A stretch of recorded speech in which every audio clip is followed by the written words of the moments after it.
Sagar K చంద్ర Telugu cinema దర్శకుడు, screen play రచయిత. అయ్యారే 2012 అప్పట్లో ఒకడుండేవాడు 2016 పవన్ కళ్యాణ్ హీరోగా అయ్యప్పనుం కోశియుం ఆధారంగా రూపొందిన భీమ్లా నాయక్ 2022 సినిమాలకు దర్శకత్వం వహించాడు. సాగర్ చంద్ర మే 17న మారం రాంచంద్రారెడ్డి, సునీత దంపతులకు తెలంగాణ రాష్ట్రం నల్గొండలో జన్మించాడు. సాగర్ చంద్ర అసలు పేరు కళాసాగర్. తండ్రి నేతాజీ హైస్కూల్ను నడిపేవాడు, తల్లి గృహిణి. ఇంటర్ వరకు నల్గొండలోనే చదివిన సాగర్ హైదరాబాదులోని ఉస్మానియా విశ్వవిద్యాలయంలో ఎలక్ట్రికల్ ఇంజనీరింగ్ పూర్తి చేశాడు. ఆ తరువాత మాస్టర్స్ డిగ్రీ ఎం.ఎస్. చదవడానికి అమెరికా వెళ్లాడు. సినిమా రంగం.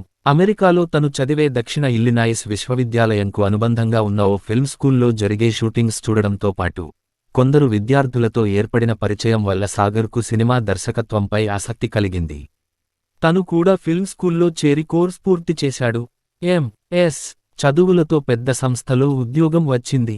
2 ఏళ్ల తరువాత ఉద్యోగాన్ని వదిలి 2009లో హైదరాబాద్కు వచ్చి కొంతకాలం రవిబాబు, అమరావతి సినిమా, మధుర శ్రీధర్ రెడ్డిల దగ్గర దర్శకత్వ శాఖలో పనిచేశాడు.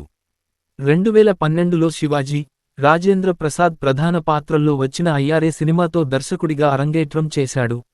ఆ సినిమా సరిగా ఆడలేదు. కొంతకాలం కార్పొరేట్ యాడ్స్ చేశాడు. ఆ తరువాత 2016లో శ్రీవిష్ణు, నారా రోహిత్ ప్రధాన పాత్రల్లో వచ్చిన అప్పట్లో ఒకడుండేవాడు సినిమాకు దర్శకత్వం వహించాడు.